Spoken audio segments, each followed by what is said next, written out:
कुछ लम्हे हमेशा पास रखने के लिए होते हैं, इसीलिए ये कहानियाँ रकम करना ज़रूरी है।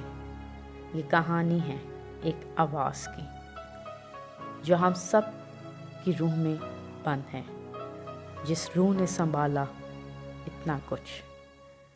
इस आवाज़ से बने कई अल्फाज से खुले कई दरवाजे में बंद वो सब रिश्ते जो निकल के जिंदगी से।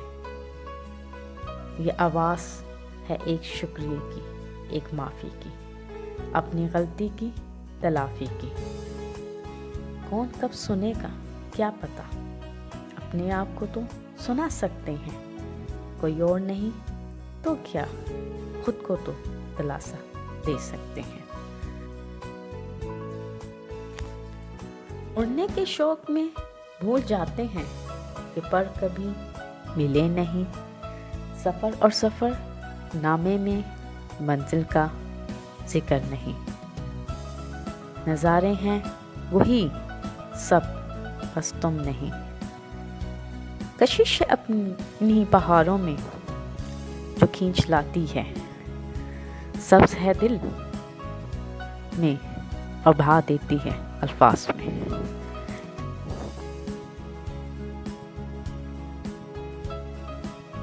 मीठे ज़ख्म जो शौक से सहे, वो आज तक सिले नहीं। इतने ज़माने में जब हाल पूछा किसी ने, तो कह दिया अब तो आदत है मुझको ऐसे जीने की। परेशानियों में खुशी है या खुशी में परेशानी,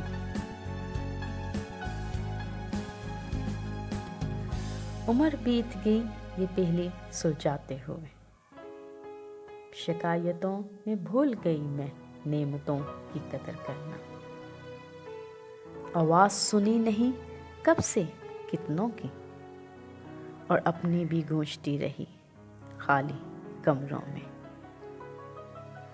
अल्फाज को छोड़ो दोस्तों, ये तर्जमा है लहजे में, मतलब भी है और दर्द भी है इस आवाज़ का। अकेली नहीं हूँ, अकेले होने में वक्त कम से मज़ीद कम रह गया है।